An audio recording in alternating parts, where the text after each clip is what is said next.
Is a formal art education really worth it? Is it worth the money? Is it worth the time? Today I'd like to share my experiences. For me, it was worth it, but you have to kind of make that decision on your own because it is really expensive and it does take a lot of time. My name's Danelle. I earned a Bachelor of Fine Arts degree from Oregon State University in 1987. So it has been a while for me. Things could have changed since. I'm sure it's gotten way more expensive. My love of art started, like most people, when I was a little kid. I did all kinds of crafts. I wrote poems, I wrote stories, I drew pictures. But when I really started delving into drawing, especially drawing, was in the late 1970s when my family moved onto a sailboat. I started homeschooling and I didn't have a social life really. We had a lot of time on our own to just draw and think and read. My dad really liked to be isolated out in the wilderness, so we would anchor the boat for months at a time out in an empty cove somewhere. So I spent a lot of my time just sitting in my bunk, which was my room, and just drawing whatever interested me. I drew a lot of sailboats. I wrote a lot of really dramatic poems. And so I would just find pictures that I liked, and then I would draw from those source photos mostly. When I was a teen is when I really started going to the library and looking at other artists. And one artist I really particularly fell in love with was Frank Frazetta. Here are a couple of his more famous paintings. Frank Frazetta did an album cover for the heavy metal band Molly Hatchet, and I think that's how people became more aware of him. But he did these really dramatic fantasy-type paintings that had kind of a muscular men and dramatic, barely clothed women. And as a teenager, that kind of drama really appealed to me. Even into my 50s, I did this painting here about, I don't know, 6 years ago or something. And that is a painting I did from the Bible, from the book of Revelations. That is the pale horse from the four horses of the apocalypse. And you can kind of see the Frank Frazetta influence on that. So when I was a teenager, I was drawing all of these, mostly animals and boats. And then I decided to enroll in Oregon State University. I actually enrolled first as a veterinary student, a pre-veterinary student. I quickly found out that that really wasn't for me after working in a vet office, and so I decided to change my major to art. I really loved majoring in art. It was a chance to, after doing the pre-veterinary work, it was a chance to just sort of delve into my creativity and relax a little bit and do something that I was actually really good at and really enjoyed. The pros of going to a university rather than an art school is that in a university you are required to take a whole range of classes, not just art. So I took the typical things: art history, graphic design, sculpture, photography. We did, I think we had a whole class on color theory.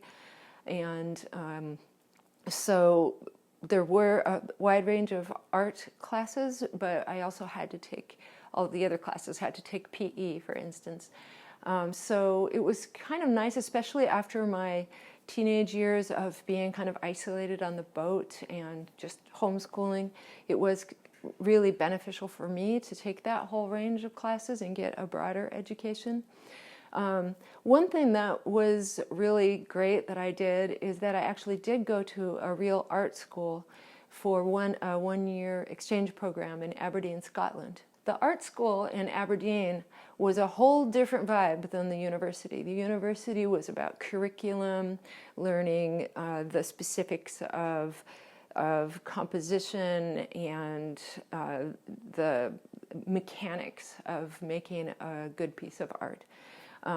But at the art school, we each had our own studio, and we were left, for the most part, to create on our own. We were expected to meet minimum numbers of works, and we had a mentor, a professor who mentored us and checked on us. But we were allowed a lot of freedom to just explore our creativity. They would give us suggestions and give us challenges to do.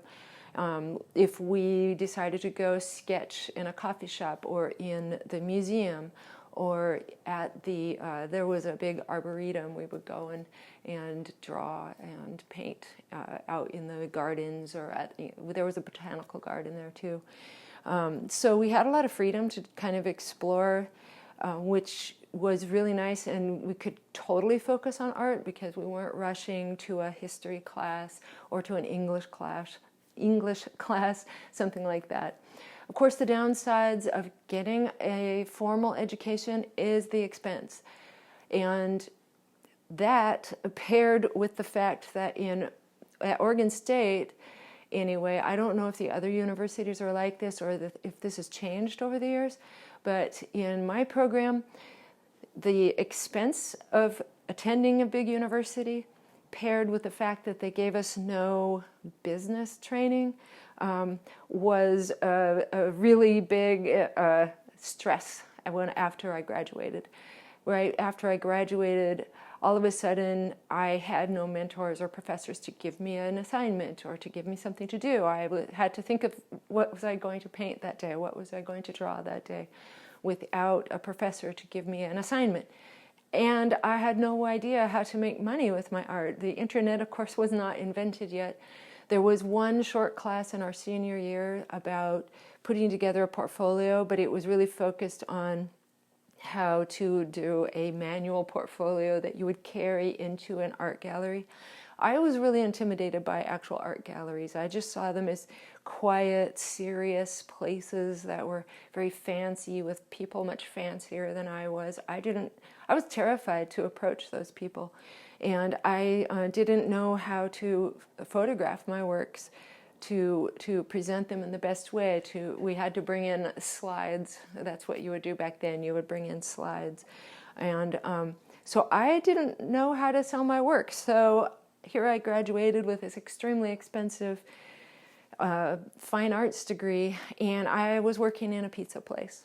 So that was a pretty harsh wake up.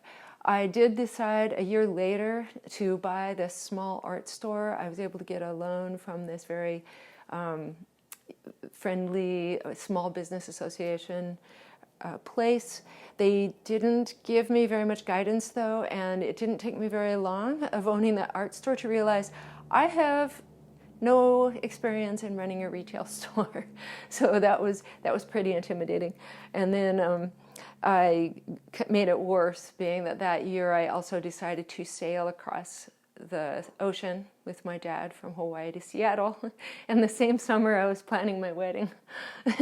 And I had just bought an art store. So about a year and a half later, I did end up closing that store because I was completely overwhelmed. So then I felt even worse about myself. Here I had this degree, I didn't know how to sell my art. And I had tried to buy this store and I had failed at that. So all these things, it was kind of sad. So I think thinking about the expense and what do you really want out of your education? Do you want a more broad education? Is that going to be worth the expense? And if you want to just delve into your art education, that has its advantages too. When I was at the art school, that was a great opportunity to just really, really focus on my art. I think if you are doing well, and now with the internet, you can self-market so well. There are so many ways to sell your art now that there weren't in the old days, that maybe there isn't really a reason for you to go spend tens of thousands of dollars on a formal art program. You could take some workshops, because I do think there is a huge advantage in having mentors to critique your work, to force you to do styles, to do new approaches that maybe you don't want to do or you wouldn't naturally think of doing. I think that can really stretch you and mature your work and get you to do things that you hadn't tried previously and make you really grow as an artist. I think when you're just in your studio working on your own, that you can really get you can get sort of a telescopic vision and not really grow as a creator. And it really helped me to have people critiquing my work, so then I knew what my strengths were, I knew what my weaknesses were. Another thing that was actually beneficial with being in a formal program is that I never would have had the chance to do figure drawing. Figure drawing was one of my very favorite things to do. I just dug out some of my old college notebooks, and I saw that I had just tons of charcoal figure drawings. That would have never occurred to me to even try, and it wasn't until we started doing those in class that I realized I was actually pretty good at them, and that I really enjoyed it. And it would be pretty hard to get, it's pretty hard to get models on your own. You can, of course, but that was a really good experience for me. I had never done figure drawing before. I know this notebook has more figure drawings. I had never ever done really drawn people, and I had certainly never done figure drawing before. And I found out I was pretty good at it. One of my professors photographed my figure drawings and for a book he was working on, and I found all of these old figure drawings, and then we were studying form, and then I learned about charcoal. I had never worked in charcoal before, of course, on the boat, doing anything this big or working in something messy like charcoal. It really wasn't an option. So once I got into college, I could experiment with charcoal. And then, of course, we started painting. So then, this is a very, very old, one of my very first portraits, self-portraits. Doesn't look like me anymore. And all these old portfolios. I have some of my very first paintings in here. So that's another thing. Keep a lot of your early work. This is a sort of little sampling of wildlife art that I did. I think this might have been the first watercolor painting I ever did. It's really, really bad. But another good thing about going to art school is I was able to try. I was required to try different mediums. Watercolor, which I feel like I've never been very good at. Oil painting. I took a sculpture class, and I took that my very last term of my senior year, and I found out I really loved sculpture, and I was pretty good at it. A little too late for me to go back and take another one, but I really did enjoy that. And I also liked illustration, so I did quite a bit of drawings like this. And here's another self-portrait I did. This was Conti crayon, so we were practicing getting the form and the three-dimensionality. I always loved doing anatomy drawings. And this was another thing that I hadn't really tried before, was painting with ink, which was really, really fun. So I got to try a lot of different challenges that I never would have done on my own. And I have never been able to do this since because I do not have a printing press. But we did lithographs using the big limestone blocks. This is I took this image, was inspired by an old medieval, it was like a illustration for a medieval era book, and made this big lithograph. And so that was actually a really cool experience I never would have had had I not gone to art school. Those are kind of my basic thoughts about whether I think art school is worth going to, is worth the expense. It really depends on what you want, what your background is, what your plans are for the future. If you're really focused on building a business, I would really recommend, due to my kind of crushing experience with business in the early days, to take some business classes, even if you just take the ones from the Small Business Association, the government website, or something like that. You can learn from YouTube for free. So it really depends. Are you very business oriented? What kind of art do you do? Some has a completely different marketing niche than others. If you're into fine art, that's going to have a different way to market it. I've focused on doing more oil paintings, big oil paintings, and have done quite a few big shows and put art in I've put art in group exhibits. Can't talk today. So that has a whole different marketing approach. I know I have friends who are artists here in Alaska who apply for state grants. There's some grants available to teach kids in schools, teach art to kids in schools. There are grants that just allow you to take a year off work and to support your artwork for the year. So there's different ways to approach your art depending on what kind of art that you do. Of course, there's like the Etsy for some types of art works really well. I'll share in a future video about how I planned and set up for the solo exhibits that I did in our local gallery. If you're interested in just seeing a fun little tour of my studio, check out this video here. And I appreciate you stopping by.